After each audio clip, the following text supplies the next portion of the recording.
Good morning, everybody across this wonderful world of ours, and welcome to this In the Spotlight series with me, your host, Seamus Corey, wellbeing consultant, mental health trained practitioner, podcaster, and best-selling co-author. I'm delighted that you're with us this morning to listen in on this episode. And listen, thank you for your continued subscription, support, and following in terms of these episodes. It's always wonderful to grow an audience. It's always wonderful to reach out to people that have a keen interest in all things wellness and good mental health and good mindset. So it's wonderful that you're among us and with us this morning. Thank you also for your kind comments. It's always nice to get comments on these episodes from you listeners, and keep those comments rolling in. And if you haven't already subscribed and if you haven't already followed, do so on the links shown in the show notes to my Spotify and YouTube channel, and it'll be great to see you and hear from you. You won't want to miss today's episode, and I'm almost speechless to have on my show today a wonderful friend I met some months ago now on an amazing network, and I'm going to do a big shout out to Albert and Rudy at the Founders Network, who brought us two together.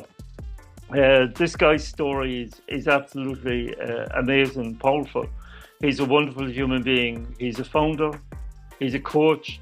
Really, he's a former cop coach, actually, and we'll break that down in a little bit of detail and get behind those beautiful golden nuggets of his own story very shortly. But it's my pleasure, honour, and humility to welcome on In the Spotlight this morning, Willie Nicol. Good morning, Willie, and how are you this morning? Thank you very much, Seamus. I am very well, thanks. As are you, I hope. Thank you very, very much for that astonishing introduction. I am humbled and flattered. You're welcome, Willie, and I mean every word, honestly and authentically. I think your story is absolutely amazing, and I know I've heard your story, and we've had some conversations, and I'm in awe of your journey, Willie, that you've taken in terms of your life, and for those good people out there who are listening in this morning who don't know who Willie Nicol is. Over to you, Willie. Share with the world who Willie Nicol is. Who are you, Willie? Well, how long have you got, Seamus? I think not enough time in this Not podcast. enough time. Not enough. However, I am Willie Nicol, the cop turned coach. As the name implies, I used to be a police officer, and I'm now a personal development and mindset coach. It's been a bit of a transition for me, given the fact that in my role in the police, in fact, I had several roles in the police. I spent a lot of time in detective work, which involves analysis, logic, evidence, proof, all that sort of thing. And throughout my 31-year career, I performed a variety of roles, plain clothes, undercover, close protection, intelligence management, murder inquiries, terrorist inquiries, and so on and so forth. And the time came after 31 years, I'd actually outstayed my welcome. It was time to retire. Excuse me. So I retired. I kind of fell into a corporate security job, which landed on my plate. And I thought, yeah, that'll do me. And I spent 7 years in that job and didn't really enjoy it. But life intrudes, and I was on my second marriage, still had a mortgage, putting a stepdaughter through college. I don't need to elaborate. So I stuck with it, despite the fact I didn't enjoy it. And then all of a sudden, they decided to make me redundant, which was, how shall we say, a trifle upsetting, to put it mildly. And I realised quite quickly that I'd actually worked myself out of a job, having sorted out all the security problems and various other aspects of the company's operations that weren't going well. And they said, your role's no longer required, Willie. Excuse me again. We think that you've done a wonderful job. You're a great guy, but the role doesn't, it's not required anymore because you've sorted everything. So I went away in, okay, a pretty full mood. So the redundancy process went on. My wife decided, why don't you try coaching? And I thought, not for me. Mm. It's a lot of mumbo jumbo. Um, no. So it's not evidence-based, it's not proof, it's not analytical. I'm not having it. Mm. And being a very intuitive woman, she booked me on a little training course without telling me. And then when she eventually admitted it, I wasn't best pleased because I'd gone through this redundancy. I was going through this redundancy process anyway, Mm. and I was a wee bit like the Incredible Hulk, Seamus. I was ready to burst out my clothes at any given moment. And what my wife had done just made it worse. So I went on this 3-day introductory course, determined to not enjoy it, debunk it as nonsense. And you can guess what's coming next. At the end of the 3 days, I thought, perhaps there's something in this. Yeah. And that was the start of the thought process into becoming a coach. Wow. Wow. Incredible, really. Incredible. And it's no doubt that with your 31 years experience as a police officer in various roles, as you said, that's giving you so many transferable skills that probably you weren't even aware of at the time. Yes, Seamus, you're exactly spot on because I assumed that what I'd learned previously was not transferable into Mm, coaching. mm, And when I was eventually made redundant, and having had this wee light bulb moment, I took it a lot better than that perhaps I could have done. I took my redundancy money, meagre though it was, and spent it on training, coaching training, hypnotherapy, neurolinguistic programming, mm. coaching, and various other things. And I decided to set up a coaching business roughly about 7 years ago Wow. with no business experience. And despite being a rough, tough copper and a fairly intelligent individual, if I'm being modest, this was a big transition from paid employment to self-employment. Mm, But as I started on this kind of business journey and I started getting clients, I realised that the skills and the training I'd had in the police and the experience I'd gained, and then also a bit in the corporate security, were absolutely transferable mm. to the coaching environment, which Yeah. was a very pleasant surprise. So all these 31 years odd hadn't been wasted. No, absolutely, absolutely, and I love that story you shared with me. Um, about your former colleague that you met in the past, and going through, you were going in and he was coming out. And do you want to share that how Yes. synergy works, my friend? Or synergy, yes, or coincidence, or Yeah. kismet, karma, whatever you want to call it. Um, at the start of my police career, I was identified that I had potential as a trainer. Mm. And the police at that time, they called us tutors. We were tutor constables, and our role was to tutor, train, teach new arrivals Yeah. in the force as to what was what. Yeah, so I maybe, these would be just raw recruits who would yes, have passed out and have now been, I suppose, supplanted into various departments within the police, right? that's correct. So we used to call them straight out the wrapper. So straight out the wrapper was a gentleman called Eddie, Yeah, and he was not as big Eddie because he was 6'6", yeah, no brainer. And he was like a drain pipe. He was a very thin 6'6". I at the time still am 5'10", pretty chunky because I play rugby or played rugby. So we made a very kind of incongruous couple. Made even more so with the fact that we were of different religious persuasions and different footballing affiliations. And I thought initially, quite wrongly, that this might be a problem. Quite the reverse. Eddie and I hit it off splendidly well.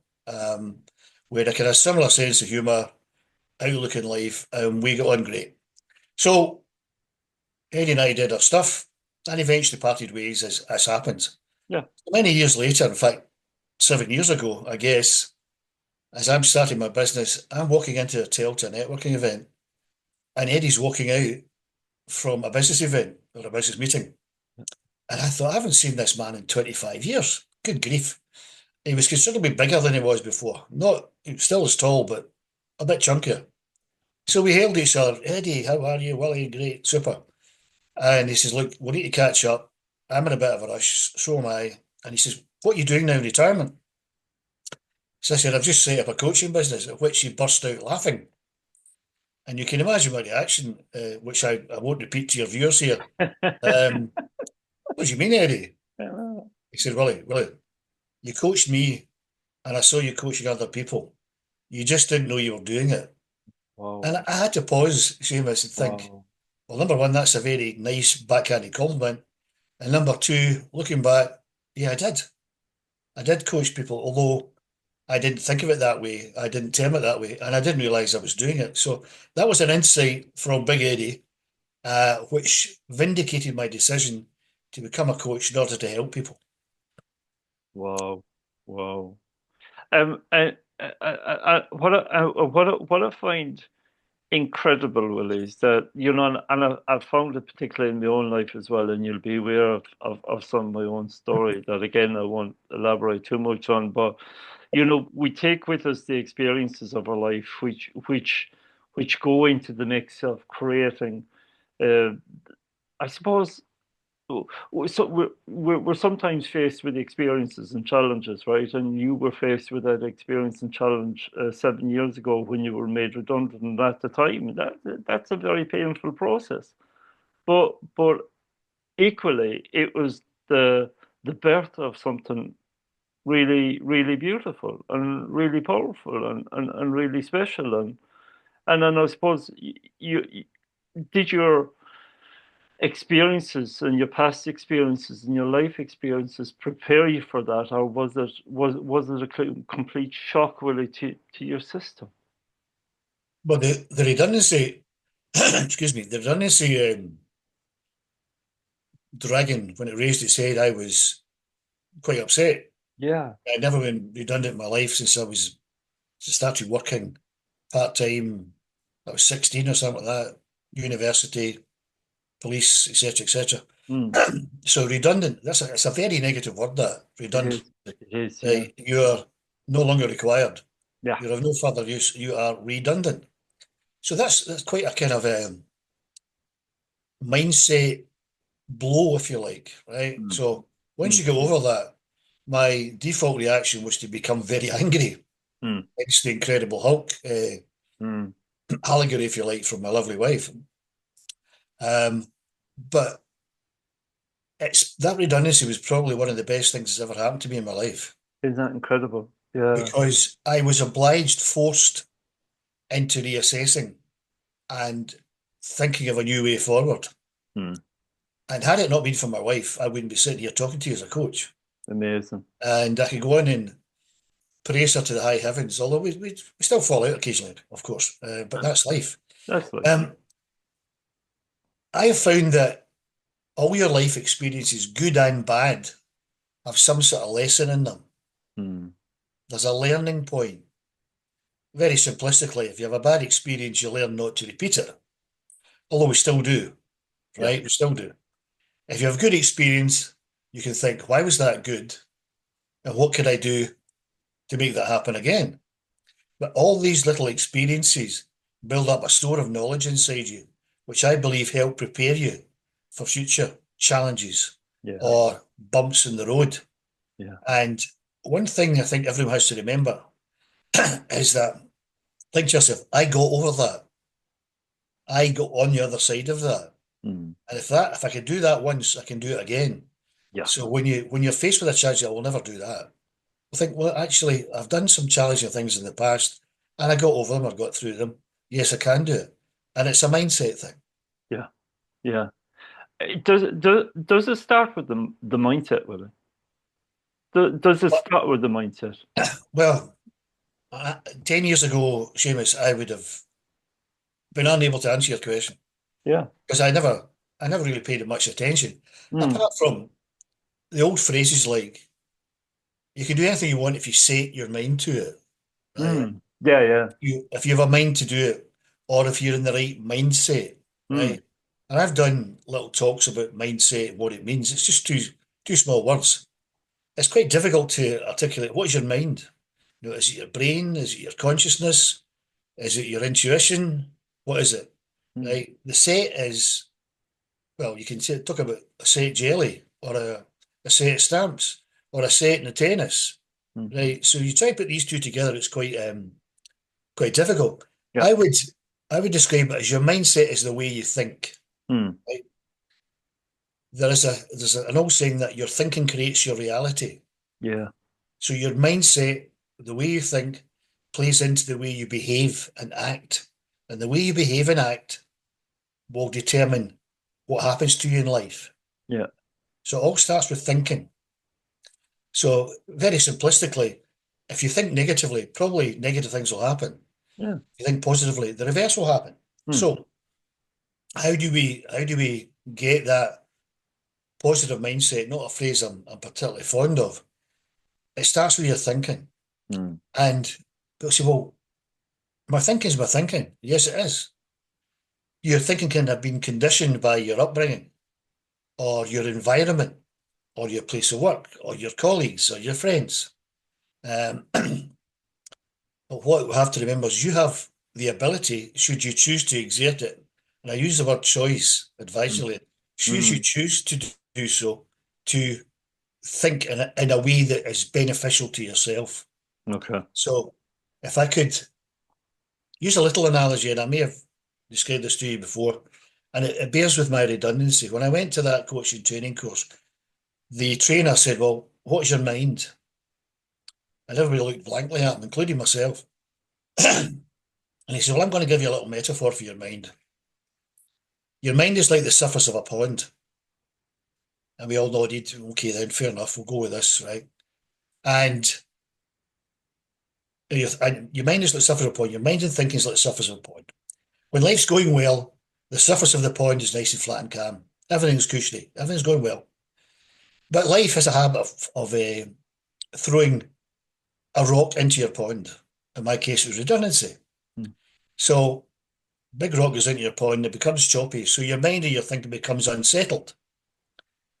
But if you leave things alone, the surface of the pond will become flat and calm again, and everything will return to normal. Yeah. But the trainer said to me, you didn't do that, did you, Willie? I said, what do you mean? You threw some more rocks into your pond, into your mindset. I said, what do you mean? Were you angry? Yes, I was. Were you upset? Yeah. Were you worried? Yeah. Whole lot of negative emotions. Mm. He said, well, if you keep lobbing these negative emotion rocks into your mind, into your pond, will it ever go flat and calm again? And the obvious answer is no. So the moral of the story is, in a bad situation, don't make it worse by throwing negative emotions at it, Wow. because your pond, your mindset, your thinking will never become calm and settled again. Yeah. And I took away from that, he's right. And then I threw another rock into my pond by berating myself for not understanding that in the first place, right? And I thought, well, that's just stupid. So the moral of the story is, if you've got any emotional rocks, keep them on the ground, don't pick them up. And I have learned from that. So when a bad situation happens, is getting upset, angry, embittered, whatever it is, going to make that bad situation any better? Mm. Well, the obvious answer is no. Mm. But we're all human and we do it. The trick is to catch yourself before we start lobbing the rocks into the pond. Yeah. Yeah. It's all almost like a present hindsight, isn't it? You're almost just you're saying pause before you do the next move and just think about what you're doing. And that's the practice. That's the challenge, I suppose, really, yeah, in terms of living life to the full, I suppose. Well, it's a challenge because you need to learn it. Like, Yeah. just don't snap your fingers and, okay, I've learned to control my mindset. Mm. There's a book by Professor, I can't remember his name, Stevenson, I think, called The Chimp Paradox, where he outlines the theory that you have two parts of your brain. You've got your logical part and your chimp part. And the chimp part's the one that you act in spontaneously, immediately, right? And your logical one takes a few seconds to kind of catch up. So you might be tempted to throw a rock into your pond. You might be tempted to say something inappropriate Mm. because your chimp brain has got ahead of the curve. And before your logical brain can catch up, say, don't say that. Right? Too late, damage is done. Yeah. Occasionally, your chimp brain actually is right, where you do things spontaneously and they're right. Mm. But generally speaking, not so much. So people ask, how do I control my thinking? Well, that's a very, very good question. Some scientists come up with the fact that we have 64,000 thoughts a day. Now, that's a hell of a lot of thoughts, and I've no idea how they come up with that other than thinking, they put one of these tin hats on you with a lot of electrodes. Mm. And what I say to people is, what is a thought? A thought's just, if you like, an electrical impulse crossing your mind, Yeah. crossing your brain, inside your head. And the crux of the matter is, you do not have to engage with that thought. If it's a negative thought, you don't have to grab onto it, although we very often do. Mm. The thought is just a thought. It's come in from where? Now, sometimes there's a self-generated thought. So, I'm going to think I'll pick my cup of tea up, right? But others just come in and you think, what the hell? Where did that come from? Yeah. But they will only affect you if you act on them. If you grab a hold of that thought and then act it out. And if it's a negative thought and you act out in it, guess what? So I have clients who say, well, how do I stop that happening? I said, well, you learn to catch that thought before it affects you. Mm. And I sometimes suggest them, excuse me, give that negative thought a name. What do you mean a name? Well, you've got a negative thought coming in, right, and you identify it as a negative thought. And this takes practice. Give it a name and then talk to it.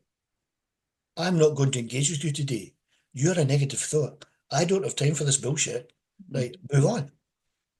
So people look at me askance and say, what? So one gentleman came back and said, well, have you found a name for your negative thoughts? He said, red. I thought that's brilliant, right? Red means stop. Mm. Red means danger, right? I Mm. thought that's very clever. So whenever he gets a negative thought, and this young man was borderline suicidal, right? He would go, that's a red thought. And he would say, bugger off, red thought. And he said, I don't have time for you today. And then move on. Yeah. And he would do that repeatedly until the red thoughts stopped coming.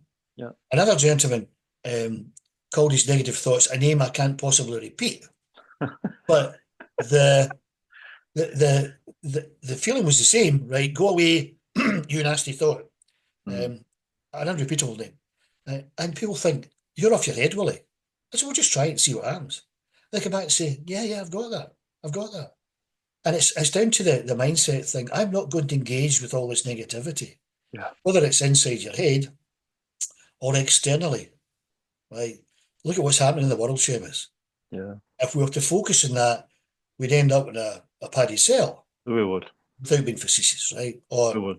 Yeah. in one of these straitjacket things, because it could drive you nuts if we allow it to Absolutely. do so. Yeah. So I advise clients, don't focus on the news. Don't read the papers. Don't listen to all that bullshit in TikTok, Mm. right? Or you can if you want, as long as you have the ability not to engage with it. Yeah. So my lovely wife will go through, wait to hear what I saw on TikTok. I'm Mm. like, okay then, and she'll tell me, and I think, okay then. What are you going to do with that? Well, I'm just going to ignore it, but I thought you should know. So thanks for sharing. Thanks for sharing. Right, I didn't need to know that. But anyway, that's a suggestion I get to clients. If you have to engage with media, whether it be papers, television, social media, whatever, take it with a pinch of salt and don't act on it. Don't get annoyed by it. Don't get angry with it because the only person that's hurting is you. Yeah. The only person that's upsetting is you. And sometimes that's the purpose of these things, right? Take them with a pinch of salt. Decide yourself whether you're going to act or not on it, right? And then go back to a state of calm. And again, 10 years ago, if they talked to me about calm and mindfulness and meditation and hypnosis, I would have told them to bugger off, Mm. right? But then I am proof positive that you can teach an old dog new tricks. It's interesting that, Willie, because you'll know yourself for a long time. There was the perception out there, particularly in psychological fields and psychiatric fields, that the mind was pretty much fixed and it was hardwired for, from age 7 onwards, and all the experiences up to the age of 7, were hardwired into our brain, and that became our modus operandi, right? And it wasn't probably until I would say the late 1980s, a theory was discovered by a wonderful woman in America whose name escapes me, but she firmly believed that our brains and our minds were more fluid in terms of orientation if, again, and you hit the golden nugget there, if we chose to learn, if we chose to do something different, if we chose to take that step back. And and I think the theory stipulated that our brains are fluid, that irrespective of what age we are, irrespective of where we come in life, irrespective of the experiences that we've had in terms of our upbringing, we have the choice to change. We have the choice to change our mindset.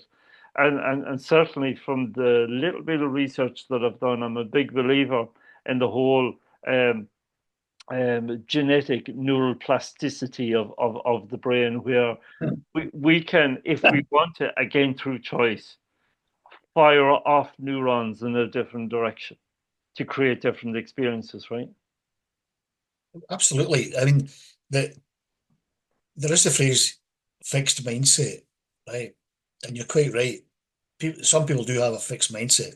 Yeah, But you don't need to have a fixed mindset if you choose not to. You will only have a fixed mindset if you allow that to be the case. yeah. So your map of the world is a phrase we coaches use, is what you think is real, Mm, right? mm, So you're a kiddie and you're growing up and you look at your parents and your siblings and your chums at school and you formulate a mindset based on your external experiences mm, and to a lesser extent your internal feelings. But these can change because what you thought to be the case, to be truth at age 7, maybe changed when you're 10. Then you go into secondary school and you're subjected to a much wider variety of experiences, right?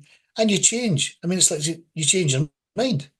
You're going to do one thing and you change your mind to another thing, right? So you're constantly learning. However, you're quite right. There comes a point when, whatever age it is, you think, I've got this all figured out. This is my map of the world. This is how I understand things happen. mm. And then you don't change it, Yeah, right? And then you go through life and life changes and the world changes and people change. But you've still got this map of the world, this fixed mindset, yeah, right? Now, I equate the mindset, and I kind of formulate this myself, right? Your mindset is your operating system. yeah.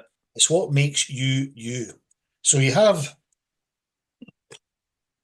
one of these chappies, a cell phone, right? That happens to be an iPhone, which my wife and daughter persuaded me to get because I was always an Android man. But anyway, so periodically, in fact, that happened this morning, a little message comes up and said, update available tonight, right? And you're going to iOS 17.6.5, blah, blah, blah, blah, right? Yeah. Yeah, okay, then fair enough. And then it lists underneath it all the benefits of this software update, right? This operating system update. You'll have greater security, faster download speed, blah, blah, blah, blah, blah. And you think, well, that's a good thing. Well, I'll do that later. I'll push the button later on tonight. Now imagine this thing in your head, when you call it brain, the mindset, consciousness, whatever, is your operating system, right? You've got this thing, the same as your iPhone's got an operating system. How often do you update it? How often do you upgrade it? How often do you change it? And the answer is probably not very much. Mhm. Okay, you change your mind, but that's generally, we'll have coffee, we'll have tea, right? So if you don't update your own operating system, the mindset thinking that makes you tick, you're going to stay exactly where you are. And I've told you this phrase before, Seamus. If you do what you've always done, you'll get what you always got. Yeah. And if you extrapolate that, if you think the same way as you've always done, you'll get exactly the same results. Yeah. And I say to clients, how's that working out for you? Well, actually, I'm not very happy. Well, what are you going to do about it? And excuse me, we discussed ways of doing it. But one of the things you can do, should you choose to accept it, it's almost like Mission Impossible.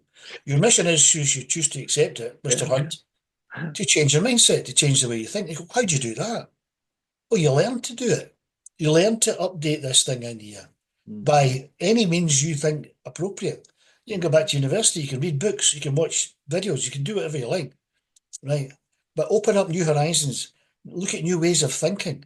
Mm. Because if what you're thinking and if what you're doing just now is not serving you, it's not making you better, making you happier, whatever, something's got to be done about it.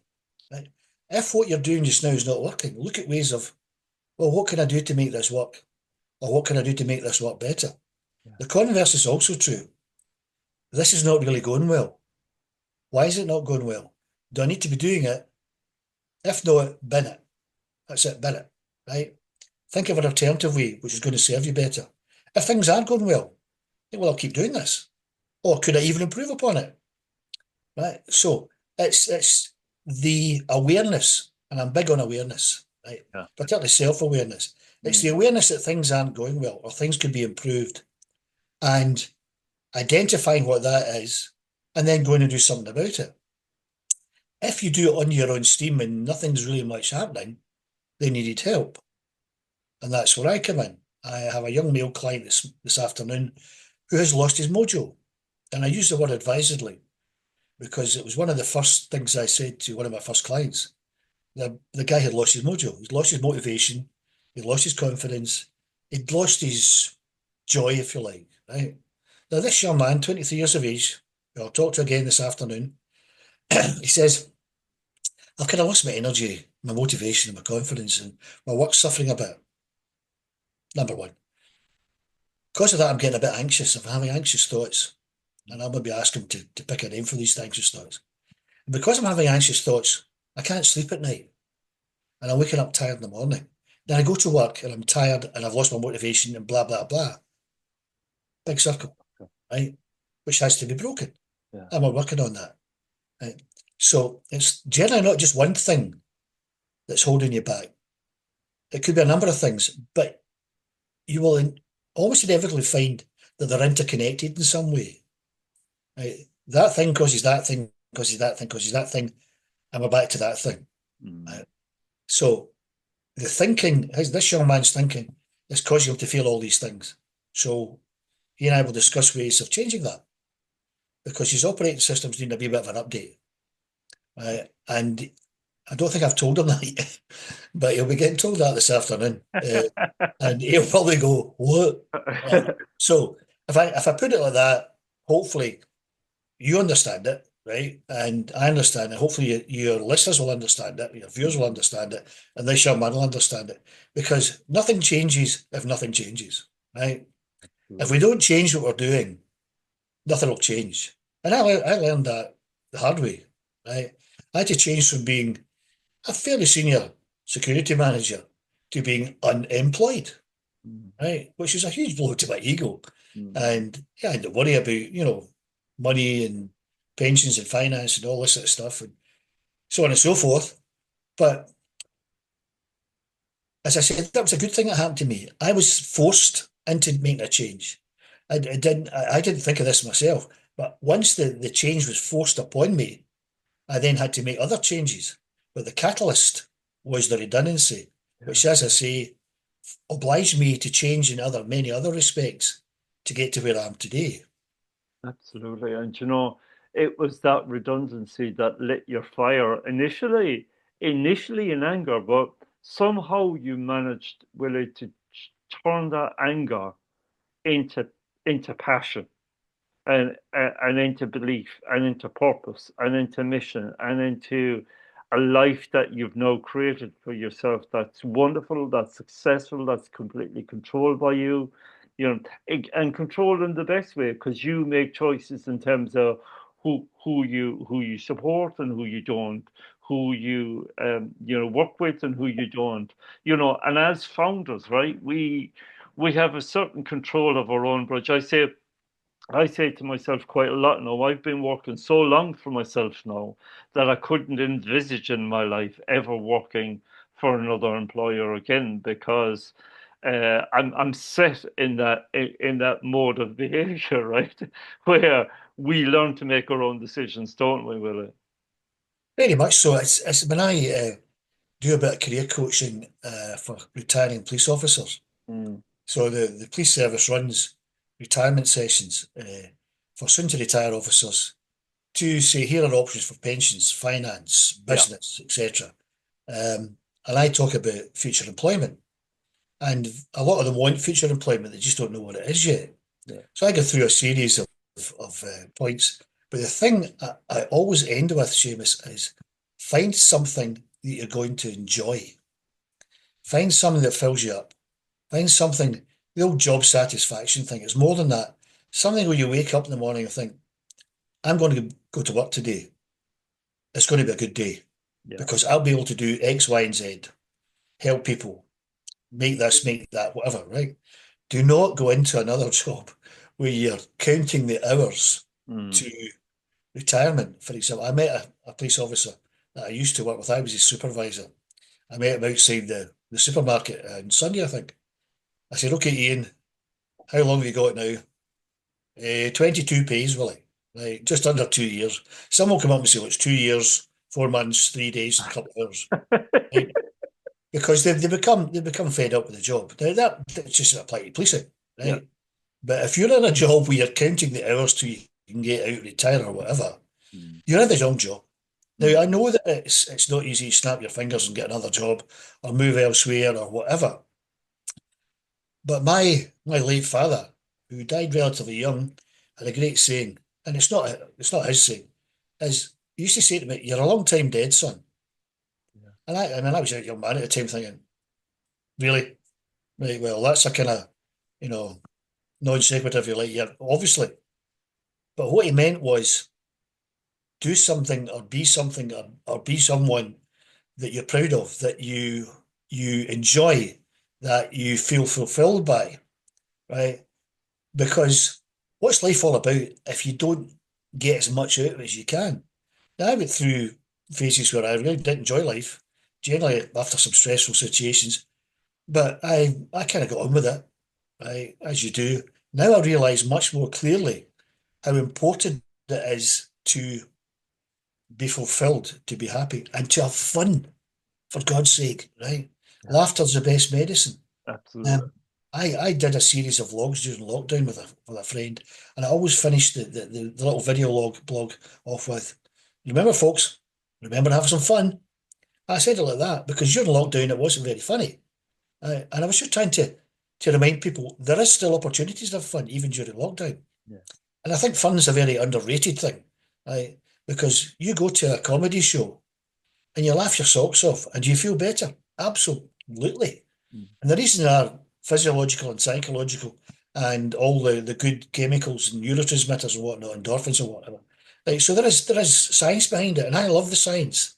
You alluded to all the things going on in your head and the neuroscience, the neuropsychology. I realised that I know bugger all about how we operate. Right? I know we do operate, right? And it's in here, our operating system. And I still firmly believe that if we don't update it or upgrade it periodically, right, we're going to stay stagnant. We're going to stay stuck. Yeah. And being stuck actually is a kind of default thing, it's the old comfort zone thing, right? Where I'm comfortable where I am and it's a bit scary out there. No, I'll just stay where I am. And if anyone says, no, I'm going to stay where I am, I say, how's that working out for you? How happy are you? Well, not very. How fulfilled are you? Not very. How's your mental health? How's your physical health? Right. That comfort zone it's a safety zone. We humans like safety. We like predictability. We like structure and framework. I can allude to Maslow's pyramid of needs, right? Both psychologists. Our physical and mental needs. And at the bottom, we like safety and security. Yeah. But if we stay there, we're not going to get anywhere else. Yeah, we're not going to move. So you look at the people who've done amazing things, athletes, astronauts, businessmen, scientists, thinkers. They didn't sit in their comfort zone. They had that kind of growth mindset, but it's not fixed. That well, I want to learn stuff, and if I could advise anything, learn something new every day. Again, my old dad used to say, "It's a poor day, son, when you don't learn something new," and he was absolutely spot on. And even if you want to write it down at night, I learned a new thing today, whether it be a different way of boiling an egg, right? So the shell doesn't crack when you try and open it, right? Whatever. Um, that keeps you motivated, it keeps your brain growing, it keeps you from going stagnant. Apparently, it's a preventer or a mitigating factor for dementia. Right? I happen to like doing crosswords because I kid myself on that I'll stop me going do lally, right? But whatever. Physical exercise, go out for a walk, dig a garden, take your dog out, go for a swim, go to the gym, whatever it happens to be. It's just like the old Nike advert, just do it. Yeah. Or as we say in Scotland, just do something, Just do right? something. Yeah. It's going to build you up, to increase your mental faculties, to make you feel better. Because let's be honest, we all like to feel better than worse. Yes, we're only human. We wake up some days not in the best of humours. Another little tip I would say is if you're not in a great place, if you're feeling a bit meh, or as we say in Scotland, scunnered, right, reach out to someone who needs help. Find someone who needs help. I know the last thing you want to do is go and help someone because you can't help yourself. Right? Once you've helped them do whatever it is they want help with, what are they going to do? They're going to say, "Thank you for helping me. That was very kind of you." And what will that do to you? It will elevate your mood. It will make you feel better. I have helped someone, they have thanked me, and consciously or unconsciously, you will feel better. Yeah. And then you can put that in your diary at night. I helped so and so do such and such, and they said thank you. And that may sound like a very banal, specious things to do, but that's something that you can look back on. Yeah, nah, the whole day wasn't a complete crock of shit, right? There were some good things to come out of it because we tend to focus, Seamus, on the bad things. Yeah. So you write down a journal at the end of it, and 10 things happened to you today, right? 9 of them were good, and one was bad. What's the one you focus on? The badging. The bad one, right? And that's human nature. We're just kind of wired to be negative, I think. So that thing did not go well. But look at the other 9 things that went well. Right? So it's just, and I think my final thing I'm conscious of the time is be kind to yourself. Absolutely. Right? Don't beat yourself up when you make a mistake. Right? Don't berate yourself internally. Oh, I made a complete mess of that. Oh God, what will people think? People think I'm an idiot. Oh, blah blah blah. Who cares? Right? You made a mistake. You're human. You didn't achieve what you wanted to achieve, but you got fairly close. Result. Don't beat yourself up for the 10% you didn't do. Right? Be kind to yourself, because if you're not kind to yourself, how can you expect other people to be kind to you? Yeah. So that's my final part of my ramblings.